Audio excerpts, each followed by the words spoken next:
சிறந்த முறையில் ஒவ்வொரு கவிஞருக்கும் ஒவ்வொரு விருத்தப்பா அவர்கள் விரும்பும் பாவாக வழங்கிய வாசல் எழிலனுக்கு ஞாலம் இலக்கிய இயக்கம் கரவொலியால் நன்றியை வழங்குகிறது.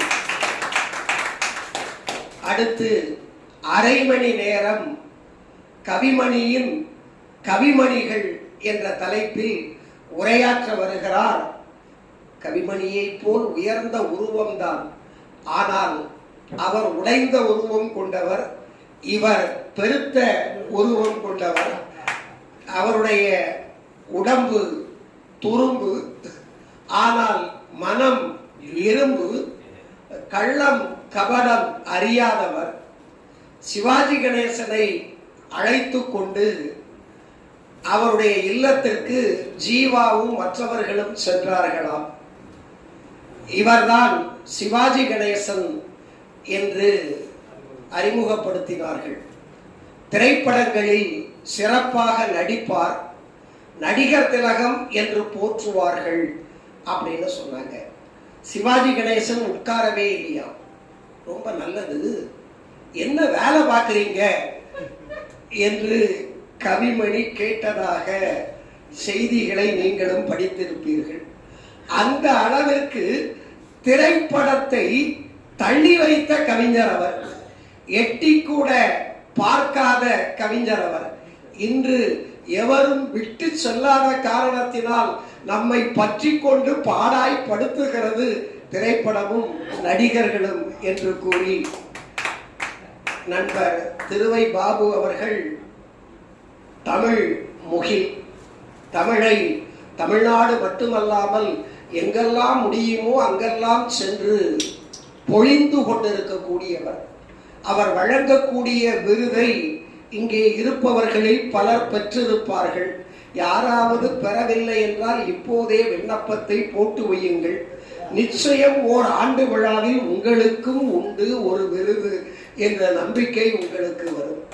ஏனென்றால் எல்லோரையும் பாராட்ட வேண்டும் என்ற எண்ணம் இருக்கிறது அல்லவா, அது இவருடைய உடலை போல் பரந்த உள்ளம். நான் பார்த்தேன், குடியாத்தம் குமணன் கொஞ்சம் அதிகமாக பேசினாலும் என்னை போல, குடியாத்தம் குமணன் கொஞ்சம் அதிகமாக பேசினாலும் அனைவரையும் பாராட்டினார். அவருக்கு நாம் கைதட்டவில்லை என்றாலும் அனைவருக்கும் கைதட்டிய அந்த கடாமிசைக்காரருடைய பண்பு பாராட்டத்தக்கது. அப்படிப்பட்ட தமிழ் முகில் அவர்கள், டாக்டர் திருவை பாபு அவர்கள் இப்போது கவிமணியின் கவி மணிகள் என்ற தலைப்பில் 30 நிமிடம் உரையாற்றுவார் என்று அன்புடன் அழைக்கிறேன். வாருங்கள்.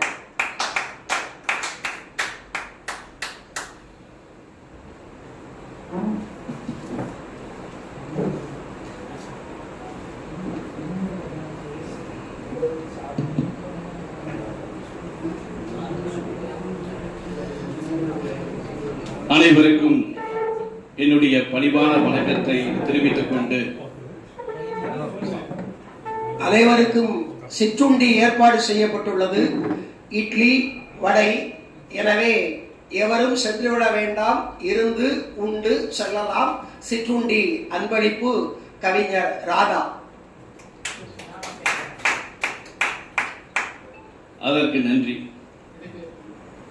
அனைவருக்கும் என்னுடைய பணிவான வணக்கத்தை தெரிவித்துக் கொண்டு, கவியரங்கத்தை அவருடைய அந்த மரபு பாணிகளை நமக்கு நடத்தி கொடுத்த ஐயா எழிலன் அவர்களையும், ஞானம் இலக்கிய அமைப்பினுடைய நிர்வாகிகளையும், நேரம் கருதி நிர்வாகிகள் அவர்களையும் இந்த நேரத்திலே வணங்கி நேராக கவிமணிக்குள்ளே செல்லலாம் என்று எண்ணுகிறேன். அரை மணி நேரம் என்று சொன்னால் கவிமணியினுடைய தெரிப்புகளை மாற்றம்தான் காட்ட முடியும். கவிமணியினுடைய தெரிப்புகள் கவிதையினுடைய. ஆனால் முழு வடிவம் நம்மால் சொல்ல முடியுமா என்று சொன்னால், ஓரளவு நீங்களாம் கவிமணியை நன்றாக படித்திருப்பீர்கள். கவிமணி என்று சொன்னவுடனே உற்சாகத்திலே முகிலை ராஜபாண்டியன் அவர்களும் நம்முடைய கோபாலகிருஷ்ணன் ஐயா அவர்களும் உற்சாகமாக இருப்பதற்கு காரணம் தன்னுடைய பக்கம் இருக்கக்கூடிய கவிஞர். ஏனென்றால் கன்னியாகுமரியினுடைய கவிஞரை அவர்கள் விட்டுக் கொடுப்பார்களா?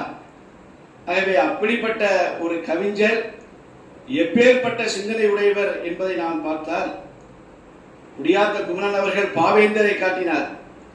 பாரதி, பாரதிதாசன், நாமக்கல் கவிஞர், அடியொத்து வந்த முடியரசனார் இவர்களை எல்லாம் பார்த்த இந்த உலகம் இதை காட்டிலும் அருமையான ஒரு கவிஞர் இருக்கிறார் என்று சொன்னால் அதுதான் கவிமணி தேசிகன் நாயகம். ஐயா சொன்னாரு, இவர் பருத்த உடம்பு, அவர் ஒல்லியான உடம்பு என்று. உண்மையிலே அப்படிதான். எளிமையாக இருக்கக்கூடியவர்கள் தான் வலிமையாக இருப்பார்கள் என்பதற்கு கவிமணியினுடைய தோற்றமே நமக்கு ஒரு சாட்சியாக இருக்கிறது. பொதுவாக கன்னியாகுமரியில இருக்கக்கூடியவர்கள் தான் சிறந்த ஒரு பிறவி அறிஞர்களாக புலவர்களாக இருப்பார்கள். அவருடைய தந்தையார் பேர் இதெல்லாம் சொல்லல, நேர இதுக்கே வர. அதுக்கு எடுத்துக்காட்டாக நம்மளுடைய முகிலை ராஜபாண்டியன் அவர்களை எடுத்துக்கொள்ளுங்கள். பொதுவாக இந்த கன்னியாகுமரி இருக்கக்கூடிய புலவர்கள் எல்லாம் பிறவியில அவர்கள் புலவர்கள். அதை கவிமணி அவர்கள் தன்னுடைய பாடல்களிலே சொல்லுகிறார். ரொம்ப அற்புதமா சொல்லுவார் அவர்.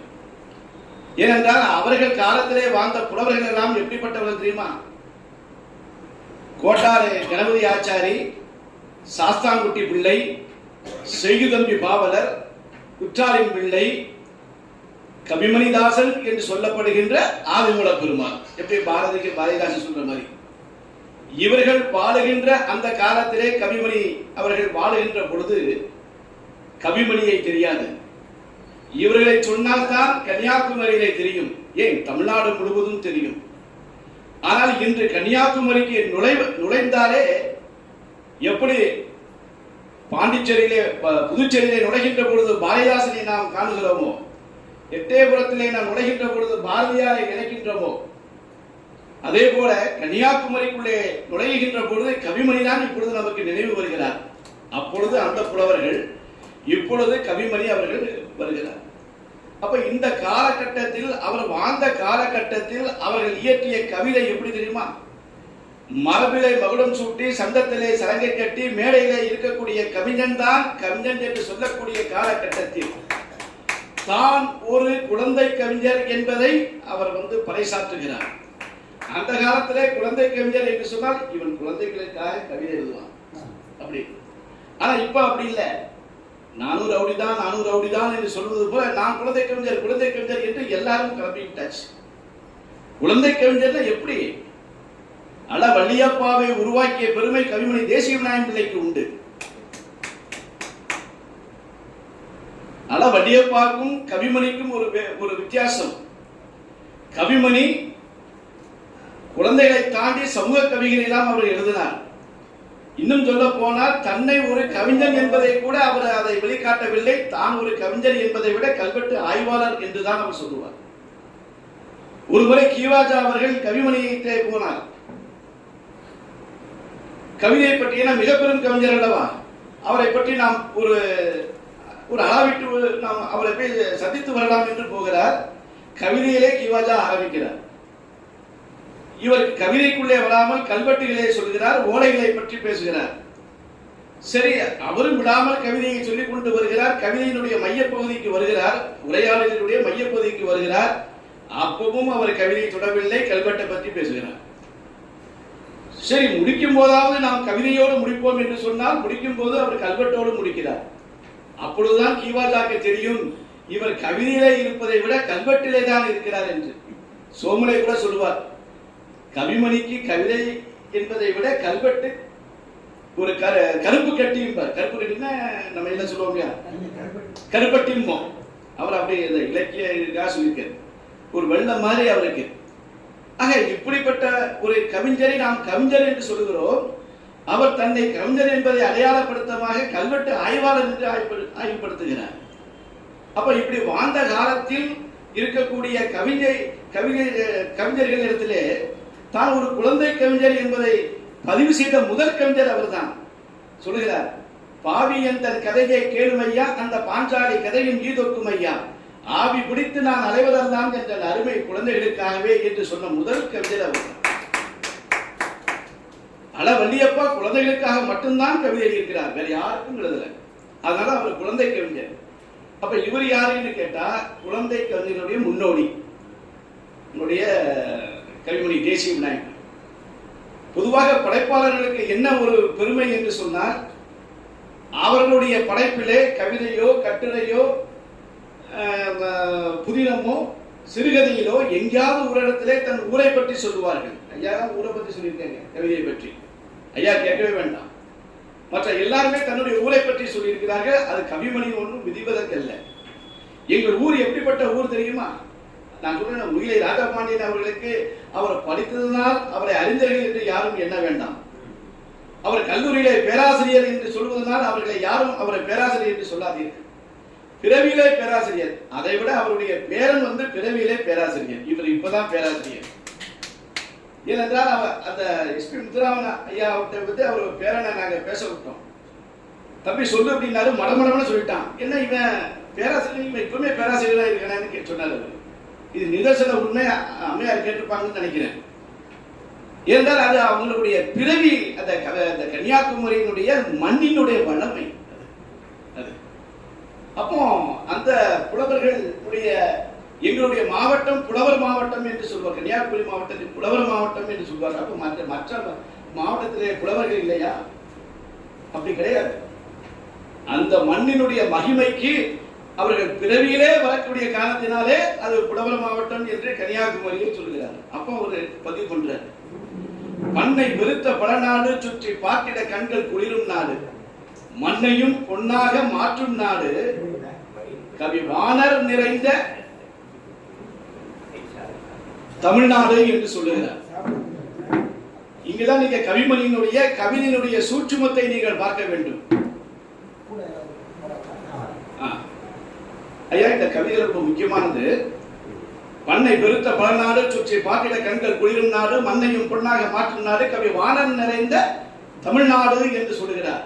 இவர் தமிழ்நாடு என்று சொல்லுகின்ற பொழுது, இவர் கவிதை எழுதுகின்ற பொழுது இந்த கன்னியாகுமரி தமிழ்நாட்டோடு இல்லை, அது திருவாங்கூருடைய சமஸ்தானத்தோடு இருந்தது, கேரளாவினுடைய இதாக இருந்தது. அப்ப தமிழ்நாடு என்று ஏன் சொல்லுகிறார்? எங்களுடைய பகுதி திருவாங்கூர் சமஸ்தானம் என்பது தமிழ்நாட்டினுடைய ஒரு பகுதி. நீ எல்லையை தாண்டி ஒரு கோடை போட்டுக்கொண்டு இது நீ எங்களுடைய நாடு என்று சொல்லிவிட்டால் நாடாகிவிடுமா? எங்கள் உரிமையை நாங்கள் விட்டுக் கொடுக்க முடியுமா? இதோ சூசகமாக முன்னாடி சேரளம், அப்புறம் கேரளம் ஆச்சு.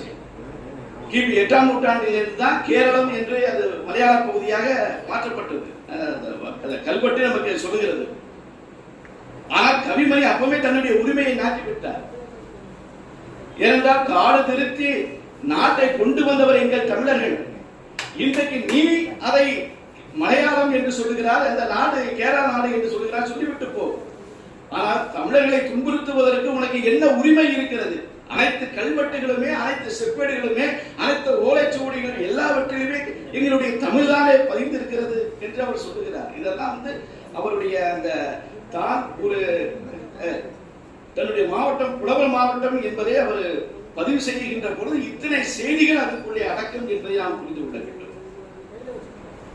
வெண்பாவை பற்றி சொல்ல வேண்டும் என்றால் ஐயா நம்முடைய உயிரை ராஜபாண்டியன் இவரெல்லாம் வெண்பாவில கரகட்டவங்க. உங்களுக்கெல்லாம் முன்னாடி யாருன்னா கவிமணி வெண்பா என்று சொன்னால் அவர்தான். அப்பொழுது ஒரு ஆசிரியர் 5 வெண்பாக்களை எழுதி கவிமணி இடத்திலே கொடுக்கிறார். கொடுத்து சொல்லுகிறார், இந்த கவிதையில ஏதாவது குறை இருந்தால் சொல்லுங்கள் என்று. கவிமணி படித்து பார்த்து சொல்லுகிறார், கவிதை நன்றாக இருக்கிறது, ஆனால் கவிதையினுடைய நோக்கம் இல்லையே. கவிதைக்கு நோக்கம் இருக்க வேண்டும் அல்லவா? ஒரு கவிதை என்று சொன்னால் தொலைநோக்கு இருக்க வேண்டும். ஆனால் இந்த கவிதையிலே தொலைநோக்கு இல்லை. ஐயா புரியவில்லை என்று சொல்லுகிறார். நீ கவிதை எழுதியிருக்கிறாய், உங்கள் ஊரிலே தண்ணி இல்லை, அந்த அரசு உனக்கு எந்த ஒரு வசதியும் செய்யவில்லை, ஒரு கிணறு கூட இல்லை, நாங்கள் மிகவும் துன்பப்படுகிறோம் என்று அந்த கவிதையிலே சொல்லியிருக்கிறேன். இது ஒரு பதிவு கவிதையாக இருக்கிறது. நாளைக்கே அரசாங்கம் அந்த இதை பூர்த்தி செய்து விட்டால், இல்ல உங்க ஊர்ல எத்தனை ஆம்பளை இருக்கிறாங்க, எத்தனை குடும்பம் இருக்கு? 60 குடும்பம். 60 குடும்பத்துல 100 ஆம்பளை இருக்கிறானா? ஆளுக்கு ஒரு மம்பட்டி கடப்பாறை எடுத்துட்டு போனா ஒரு கிணறு வந்தாச்சு, உங்க ஊர்ல தண்ணி பஞ்சம் தீர்ந்தாச்சு. கவிதை அதோடு செத்து போயாச்சு. கவிதைக்கு இனிமே வேலை இல்லை. உன்னுடைய கவிதையினுடைய நோக்கம் தண்ணீர் வேண்டும் என்பதுதான் உங்களுடைய, அது காலத்தினுடைய பதிவு. ஒரு கவிதை என்று சொன்னால் அது தொலைநோக்கு பிரச்சனையாக இருக்க வேண்டுமே தவிர அது கவிதை முடிந்துவிடக் கூடாது என்று அவருக்கு அறிவுரை உறுத்தினார். அறிவுரை உறுத்துவதற்கும் அவருக்கு தகுதி இருக்கிறது. ஏன்னா பின்னாடி அவர் ஒரு வானொலிக்கு அவர் பேட்டி கொடுக்கும் போது கவிதை என்றால் என்ன என்பதற்கு கவிதையாலே சொன்ன மிகப்பெரிய ஒரு மகா பண்டிதர். உள்ளத்துள்ளது கவிதை என்ப உருவெடுப்பது கவிதை, தள்ள தெளிந்த கவிதையில் உண்மை தெரிந்துரைப்பது கவிதை என்று நிறைய பேர் சொன்னாங்க. பாருங்க, அவன் கவிதை படிக்கும் போது வெறும்னா வாசிச்சுட்டு போறான், அது ஒரு எழுத்து நிலையா இருக்கு, ஒரு கவிதத்துவம் இல்ல, கவிதை இல்ல. அதை அவர் சொல்லவே இல்லை. அவர் நீ என்ன நினைக்கிறாயோ அதை எழுது, அதுதான் கவிதை. நீ இன்னொருடைய கவிதையை எடுத்து சுரண்டி நீ அழகுடைய வார்த்தையை போட்டால் அது கவிதை கிடையாது. உன் உள்ளத்துல என்ன உதிக்கிறதோ, எதை நீ செய்கிறாயோ அதை எழுது. அது இதாவா இருக்கட்டும், சிறுகதையாவே இருக்கட்டும், நீ கவிதையும் சொல்லிட்டு போகிறார் அவரு. அதனாலதான் அவர் பின்னாடியே அந்த கவிதைக்கான ஒரு மிகப்பெரிய அவர் ஒரு விளக்கம் கொடுத்தார். ஒரு கவிதையினுடைய வலிமை என்ன என்பது கவிமணி மாதிரி யாரும் சொல்றது கிடையாது. கவிமணியினுடைய ஒரு பாளைய நண்பர் சிறு வயதிலே அவர் திருமணம் செய்து விட்டார். ஐயா மயிலை ராஜபாண்டியன் இப்பொழுது நல்ல ஒரு நிதிரையிலே போய்கொண்டு இருக்கிறார் என்று நினைக்கிறேன். முடித்து விடுகிறேன், புரிகிறது. ஆனால் அவர் அந்த கவிதை, அந்த அவருடைய நண்பர் சிறு வயதிலே திருமணம் செய்து விட்டார். அவனுக்கு விவரம் தெரிஞ்ச பிறகு அவன் சொல்றான், என்னையா இந்த சமூகம் மட்டமா இருக்கு, கல்வி படிக்கக்கூடிய காலத்துல கல்வியை சொல்லிலாம் கொடுத்துருக்கிறான்னு சொல்லிட்டு அவர் வெறுப்படைஞ்சு ஒரு இடத்துக்கு போயிட்டாரு. அவர் ஒரு மடத்துல போய் சேருவதற்காக தயாராகிட்டார். இந்த பெண்ணுக்கு முறையான திருமணம் வருகிறது.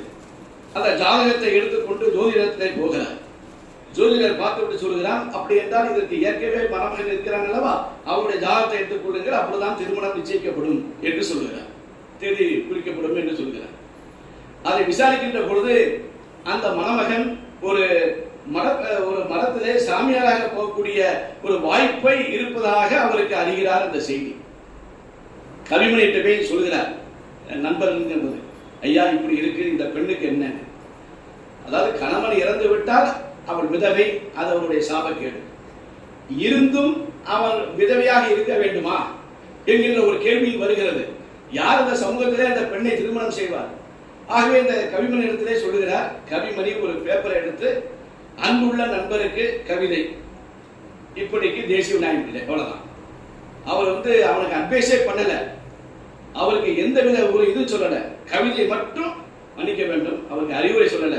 முடியாத அப்படின்னு நினைக்கிறேன், என்னையா அப்படி பேசும்போது நினைக்கிறாரு, திருத்திக்கிறேன் என்ன, அதாவது அந்த அறிவுரை சொல்லுகின்ற, அந்த அறிவுரை சொல்லாமல், அறிவுரை சொன்னாங்க தெரியுமா, போயா இவர் என்ன அறிவுரை சொல்றதுன்னு. அந்த கவிதையை எடுத்த உடனே அந்த கவிதையை அவன் படிக்கிறான். இல்ல இருக்கு, அந்த கவிதையில என்ன எழுதியிருக்காரு பாருங்க. மந்தாரை மலர்ந்திருக்க மதுவொன்னும் வண்டங்கே, மாமுல்லை முடிபடர வளரும் கொள் கொம்பெங்கே, சிந்தாத மணியிருக்க ஒளியங்கே சென்றதென்ன தேரூரில் பல கூடி தெளிந்து கொள்ள கேட்டதற்கு, நந்தாத பரஞ்சான அமுதுண்டு தெவிட்டெறியும் பரமானந்த நடுப்பெறச் சென்ற நண்பா, நீ வந்தாரே மறுபடியும் வகுப்பாம் என சோதிடனுள் வல்லானும் கூறுகின்றான் வகையேதும் அறியே.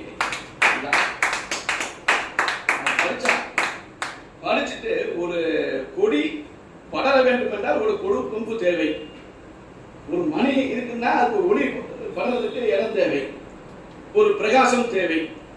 ஆனால் இந்த நாம் மட்டும் வரவில்லை என்று, நாம் மட்டும் போகவில்லை என்று சொன்னால் அந்த பெண் என்ன ஆவார் என்பதை சிந்திக்க வைக்கிறது கவிமணியினுடைய கவிதை.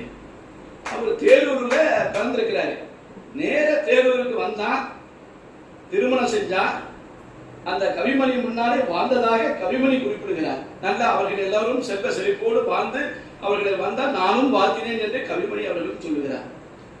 ஆனா ஆரம்ப காலத்துல கவிமணி என்ன தெரியுமா, மலையாள கல்வி, திருவாங்கூர் சமஸ்தானத்தில் இருக்கிறார. அப்ப அவருக்கு யாரு தமிழ் சொல்லிக் கொடுத்தாங்க? திருவாரூரை மரத்தினோடு ஒரு கிளை வனுவம் திட்டை என்கின்ற ஒரு இடத்துல இருக்கிறது. முறையாக கல்வியை தமிழிலே மரபு சார்ந்த அந்த இலக்கணத்தை முறையாக படிக்கிறார். படித்து விட்டு அதே கோட்டாரிலே அவர் ஆசிரியராக பணிபுரிந்து பிறகு பெண்கள் கல்லூரியிலே அவர் பணிபுரிகிறார். இப்படிப்பட்ட திறமை உடையவர் தான் கவிமணி என்பதை நீங்கள் நினைத்துக் கொள்ள வேண்டும். அதே மட்டும் நம்ம காமராசரை பற்றி நம்ம இன்னைக்கு கல்வியே கண் என்று சொன்னீர்களா? பொதுவாக காமராஜர் பெரும்பாலான ஒரு மேடை பேச்சிலே இடம்பொருள் தெரிந்து பேசக்கூடியவர். பெரும்பாலான அந்த பேச்சிலே நாமக்கல், கவிமணி, பாரதியார் இந்த மூன்றையும் குறிப்பிடாமல் முடிக்க மாட்டார்.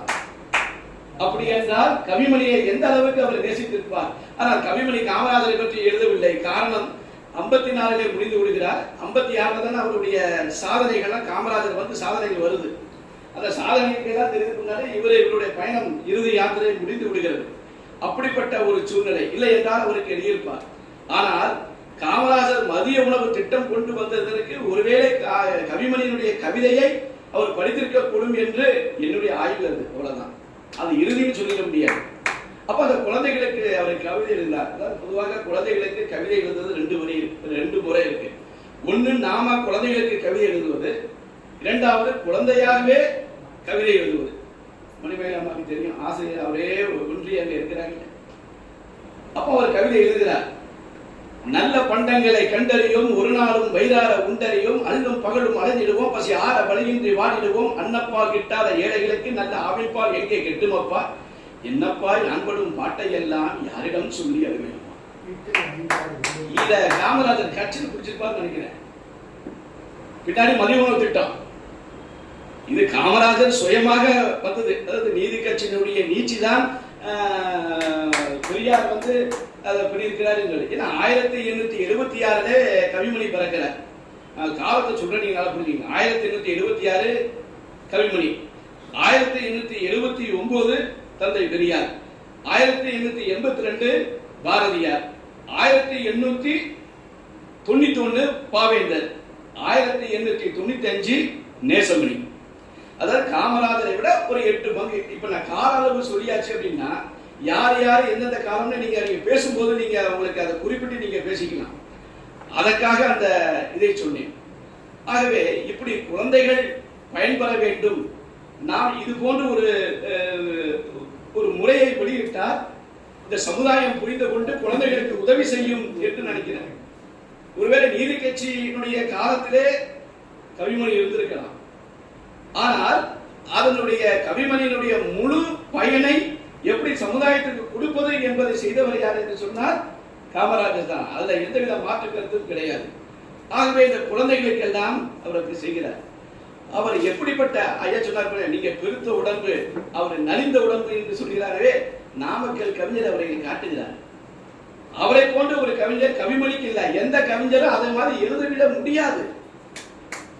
கவிமணியை வர்ணிக்கிறார். கவிமணியுடைய தோற்றம் உங்களுக்கு தெரியும் நினைக்கிறேன். அப்படியே நான் சொல்லும் போது கவிதையை சொல்லும் போது நீங்க பாருங்க, அவர் தோற்றத்தை மனசுல நினைச்சு பாருங்க. துரும்பன வெளிந்த தேகம், புலங்கிலும் குளிர்ந்த பார்வை, இரும்பினும் வலிய உள்ளம், சொல்லுங்க, இரும்பினும் வலிய உள்ளம், இனியவே காட்டும் பரம்பொருள் நிலவே காட்டும், பரம்பொருள் நிலவே காட்டும் பாரெல்லாம் பரந்த உள்ளம், கரும்பினும் இனிய சொற்கள் கவிமணியின் வடிவமாகும். கரும்பினும் இனிய சொற்கள் கவிமணியின் வடிவமாகும். இதுதான் நாமக்கல்லாருடைய கடைசி அந்த கவித்துவம் இருக்கக்கூடிய இது.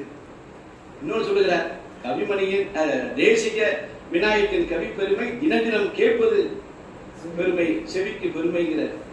அது மட்டுமா, புத்தரை சொன்னாரு பாருங்க. யாரும் புத்தரை கவிதை படிச்சாங்க யாரும் தெரியல. ஆசிய ஜோதி என்னும் புத்தம் போதும் அழகு தமிழில் சொன்னால் அது போதும்.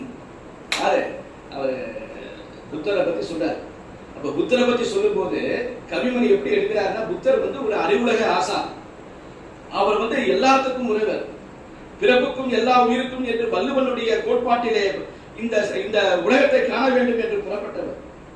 அவர் ஒரு முறை வெளியிலே வெயில் அடிக்கிற நேரத்திலே வெளியிலே செல்லுகிறார். அப்படியே மறந்து அவருக்கு அந்த மயக்க அடிச்சு கீழே விழுறார். இந்த தீண்டாமையை எப்படி ஒழிக்க வேண்டும் என்று புத்தர் மூலமாக ஒரு கவிதையை, அந்த ஆசி ஜோதிங்கிற ஒரு புக் இருக்கு பாத்தீங்களா, the light of Asia, Edwin Arnold எழுதியதே முழுமையாக மொழிபெயர்ப்பு. சொல்ல போனால் கவிமணியினுடைய அத்தனை கவிதைகளும் 70% மொழிபெயர்ப்பு கவிதை. ஒரு மொழிபெயர்ப்பு கவிதை அவ்வளவு எளிமையாக செய்ய முடியாது. ஐயா சொன்னார் பாருங்க, ஒரு கவிமணியினுடைய வாரிசாக இப்பொழுது நான் உங்களை பார்க்கிறேன். சாதாரணமான விஷயம் இல்லை. குழந்தைவேல் அவர்கள் என்ன துணைவேந்தராக இருந்தார்கள் குழந்தைவேல் ஐயா அவர்கள். குழந்தைவேல் குழந்தைசாமி துணைவேந்தர். அவருடைய எண்ணத்தையும் கவிமணியினுடைய சிந்தனையும் ஒருங்கே பெற்ற ஒரு கவிஞராக ஐயாவை பார்க்கலாம். ஏனென்றால் பாரதி சொன்னார், தமிழுக்கு என்ன பெருமை என்றால் இந்த தமிழை நாம் ஏற்றுமதி செய்வதே கிடையாது, எல்லாமே அங்கிருந்து இறக்குமதி செய்து கொண்டு தமிழிலே செய்து கொண்டு இருக்கிறோம். ஆகவே இனிமே ஐயாவிடத்தில் கேட்கிறேன், இங்குள்ள கவிதைகள் எல்லாம் நீங்கள் ஆங்கிலத்தில் ஏற்றுமதி செய்யுங்க. புறநானூரை எப்படி ஆங்கிலத்தில் நம்மளுடைய இலக்குவனார் செய்தார்களே, புறநானூரா தொல்காப்பியம் செய்தார், தொல்காப்பியத்தை செய்தார். புறநானூரை சிலர் செய்திருக்கிறார்கள், புறநானூறு செய்திருக்கிறார்கள். இனி நம்முள்ள இருக்கிற கவிஞர்களுடைய கவிதையை இதுவரைக்கும் செய்ததெல்லாம் ஆங்கில கவிதையை இறக்குமதி செய்தீர்கள், இனி இங்குள்ள கவிதையை ஏற்றுமதி செய்தால் தமிழனுடைய தொன்மை என்ன என்பது தெரியும். தமிழ் இலக்கியத்திலே நாம் ஏன் இன்றைக்கும் ஊடாடி கொண்டிருக்கிறோம் என்று சொன்னால் ஒரே ஒரு காரணம் தான்.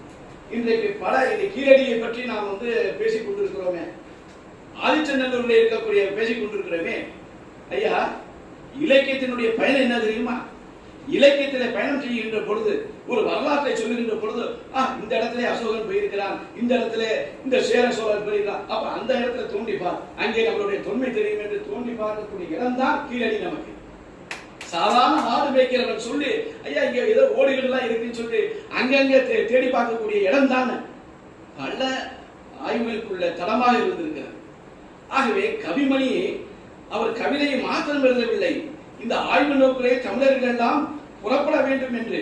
ஆகவே கவிமணியினுடைய அந்த கவிதை வரிகள் இப்பொழுது ஐயா முகில்சன் அவர்களை இப்பொழுது முட்டி மோதி அதை செய்ய தூண்டும் என்பதிலே எனக்கு மாற்று கருத்து இல்லை. வள்ளியப்பா சொல்கிறார், தேனுலக கவிப்பாடும் தேசிக விநாயகமே நானது கவிப்பாடி நாளேறும் மகிழ்வேனே. இதோட வேற என்ன பண்ணும்? அதாவது தோட்டத்தில் மேய்து வெள்ளை பசு, நான் கேட்க தாவி தாவி போயிட்டு இருக்கேன், ஏன்னா முடிக்கல. தோட்டத்தில் மேய்து வெள்ளை பசு, அங்கே துள்ளி குதிக்குது கண்ணு குட்டி. இந்த கவிதையை உள்வாங்கித்தான் கவிமணி தேசிய இவர் ஆனா வள்ளியப்பா மாம்பழமாம் மாம்பழம் அல்கோபா மாம்பழம் சேலத்து மாம்பழம் தித்திக்கு மாம்பழம் இங்கே ஓடி வாருங்கள் பங்கு போட்டு தின்னலாம் என்று மாணவர்களுக்கு பகிர்ந்தளிக்கக்கூடிய பண்பை காட்டியது தோட்டத்தில் மேய்து வெள்ளை பசு என்கின்ற கவிதை. ஒரு கவிதை படித்தால் ஒரு கவிதை உருவாக வேண்டும் என்று சொன்னீர்களா? ஒரு கவிதையா ஒரு கவிஞர் உருவாகி விட்டார். அல்ல வள்ளியப்பா உருவாகி இருக்கிறார்கள். எப்பேற்பட்ட ஒரு பெரிய மகா உருவாகி இருக்காரு. புத்தர் போய்கிட்டு இருக்கும்போது மயக்கடிச்சு கொடுத்துறாரு. அப்போ தீண்டாமையை மட்டும் சொல்லுகிறார், ஐயா நீங்க நேராட்சியில கை தூக்கிட்டு முடிச்சிடறேன். இல்ல நீங்க சொல்லிட்டு முடிச்சிடறேன், ஏன்னா நீங்க அரை மணி நேரத்துக்கு மேல அப்ப 5 நிமிஷத்துக்குள்ள முடியும் சொல்லுங்க. புத்தர் வெயில போயிட்டு இருக்காரு, அந்த வெயில் தாங்காம மயக்கம் முடிச்சு கீழே விழுந்துட்டாரு. இந்த கவிதையை அவர் ஏன் படிக்கிறாருன்னா தீண்டாமையை ஒழிக்கிறதுக்காக நம்மளுடைய கவிமணியை படிக்கிறார். அப்ப அவர் விடக்கூடிய இடத்துல ஒரு ஆட்டு இடையனை ஆட்டை வச்சுட்டு இருக்கான், அவன் பாலை இதை கறந்துட்டு இருக்கான். கீழே வந்தாலும் புத்தர் ஏதாவது மயக்கடிச்சு இருந்துச்சு, தம்பி அந்த பாலை கொடுப்பா மயக்கமா இருக்கு, நான் வெளியே போகணும், நான் இருந்துச்சு பல இடங்களுக்கு போகணுங்கிற. ஐயா நான் உங்களுக்கு கொடுக்க கூடாது, நான் தாழ்ந்த ஜாதி, நீங்க உயர்ந்த ஜாதி, இது தொட்டா தீட்டாய் வரும் அப்படிங்கிற சொல்ற இடத்துல கவிமணியினுடைய கற்பனை திறன். இப்ப இந்த 2 பேருக்கு நடக்கக்கூடிய சம்பாஷணையில கவிமணி கவிதை எழுதணும். அவர் சொல்றார், அந்த ஆட்டு இடையில திருத்தணும்ல, திருத்தி பாலை வாங்கி சாப்பிட்டாதான் புத்தர் அர்த்தப்பட போக முடியும். அவர் சொல்ற, ஓடும் உஜரத்திலும் வடிந்தொழுகும் கண்ணீரிலும் தேடி பார்த்தாலும் தெரிவதுண்டோ சாதி, எவர் உடம்பிலேயும் ரத்தம் சிவப்பு நிறமே அப்பா, எவர் மேல் நீருக்கும் உவர்பே இயற்கை குணமப்பா என்று அவர் சொல்லி முடிக்கிறாரு. அந்த ஆட்டு இடையன் அப்படியா சாமின்னு சொல்லிட்டு அந்த பாலை எடுத்து கொடுக்கிறான். குடிச்சு பார்த்துட்டு புத்தர் தன்னுடைய பயணத்தை போறார். தன்னுடைய களைப்பு தீர்வதற்காகவும் இந்த இடையன் தன்னை தாங்க ஜாதி என்று அவர் சொல்லிக் கொண்டிருக்கிறார். இதிலிருந்து நாம் விடுபட வேண்டும் என்று இந்த சமுதாயத்திற்கு அவர் மாற்றுகிறார். ஐயா சொன்னாரு, இந்த மாதிரி கவிமணி அவர்கள் திரையை விட்டே விலகி போயிட்டார். திரை இல்லை. நான் கவிமணியை படிக்க ஆரம்பித்ததே கவிமணியினுடைய திரைப்பட கவிதைகள் என்று கே நகரில கீழே விற்பாங்கல்ல, ஒரு 5 ரூபாய்க்கு 4 புக்கு 5 புக்கு. அப்ப நான் வேலை வெட்டி இல்லைன்னா இதானே செஞ்சுட்டு இருந்தேன். அப்போ அந்த புக்கை வாங்கி படிக்கும்போது கவிமணியினுடைய இது இருக்கும், பாரதிதாசனுடைய திரைப்பட பாடல், பாரதியாருடைய திரைப்பட பாடல், பானுமதியினுடைய திரைப்படம், இப்படி நிறைய பாடல்கள் எல்லாம் 3 ரூபாய் 4 ரூபாய்க்கு விற்பாங்க. 5 ரூபாய்க்கு 10 புக்கு கூட வாங்கிக்கலாம். 50 பைசா இன்னும் இருக்கு. அப்ப கவிமணியினுடைய புக்கு தான் வரும். ஒரு படத்துல அவர் எழுதிட்டாரு, வெயிற்கேற்ற நிழல் உண்டு வீசும் தென்றல் காற்றுண்டு, கல்பனி காதையில அது வரும், உண்டு கலசம் நிறைய மது உண்டு என்று அந்த உமர்கையானுடைய கவிதையை மொழிபெயர்த்து வந்திருக்கிறார். குழந்தைகள் கவிதையை கூட முக்கியமான கவிதைகள் தான் அவர் மொழிபெயர்த்து இருக்கிறார்.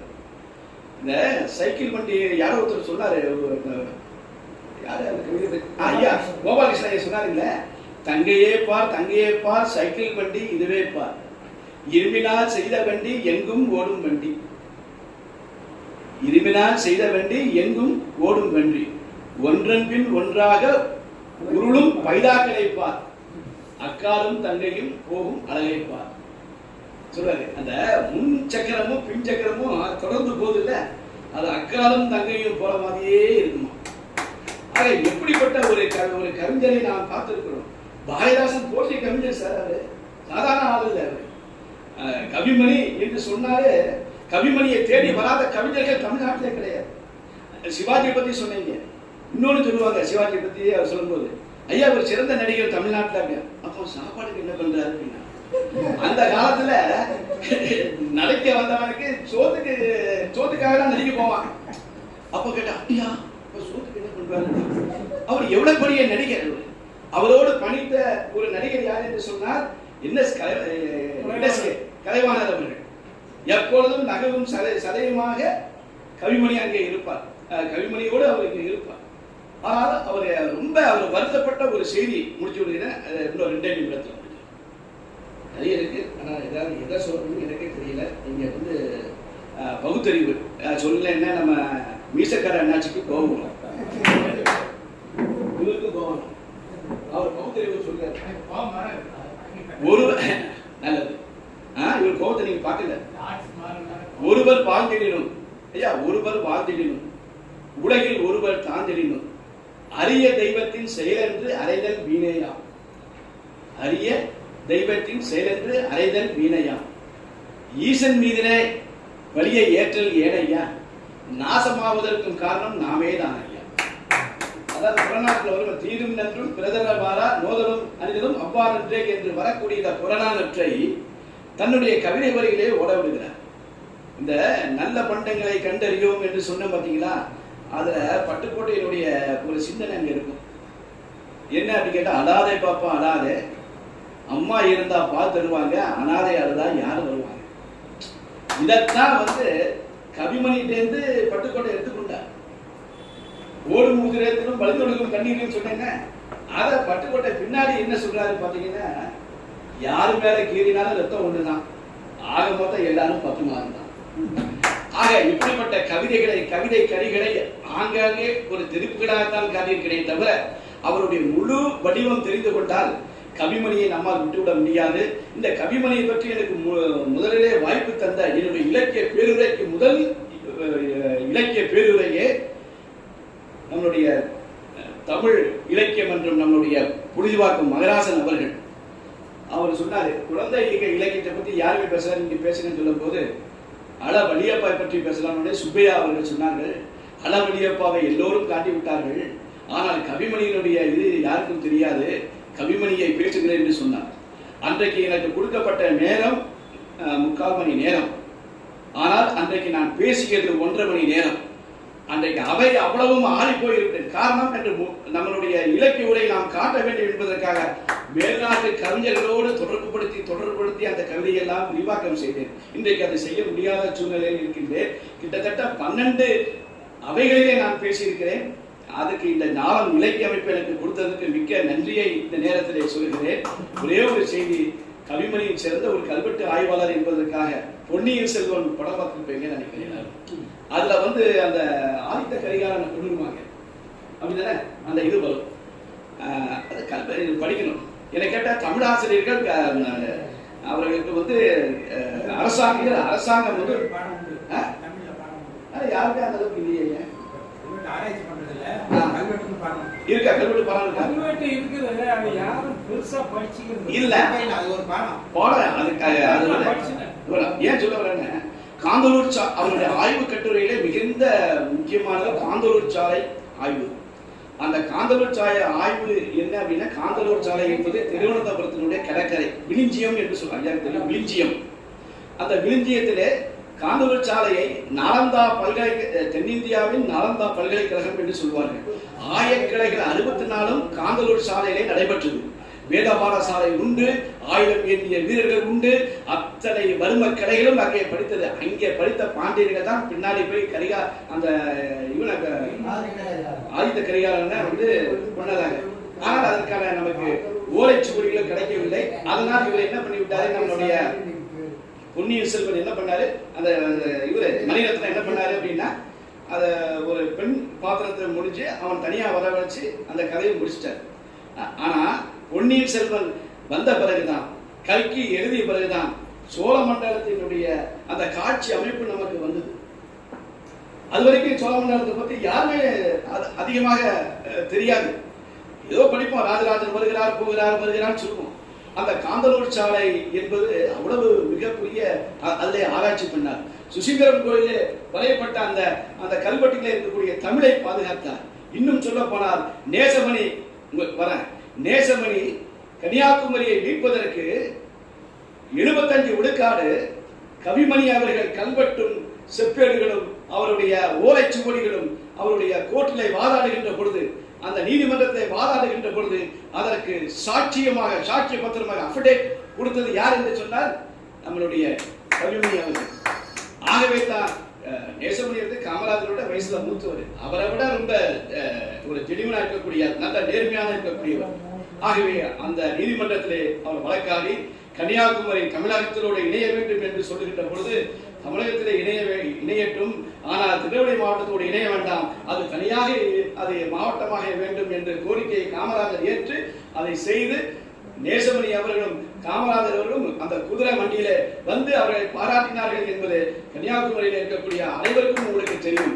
ஆகவே கவிமணியினுடைய அந்த கவிதையானது, அவருடைய ஆய்வேடானது சாதாரணமாக ஒரு படித்துவிட்டு செல்லுகின்ற நாம் கடந்து விட முடியாது. தமிழகத்தை நாம் மீட்டெடுக்க வேண்டும் என்றால், எப்படி வடக்கிலே மாப்போசி இருந்தால் அதற்கு முன்னாடி யாருன்னா மங்களகரா இருந்தார். மங்களகரா தான் ஆரம்பிச்சாரு, மாப்போசி அதுல வந்தார்.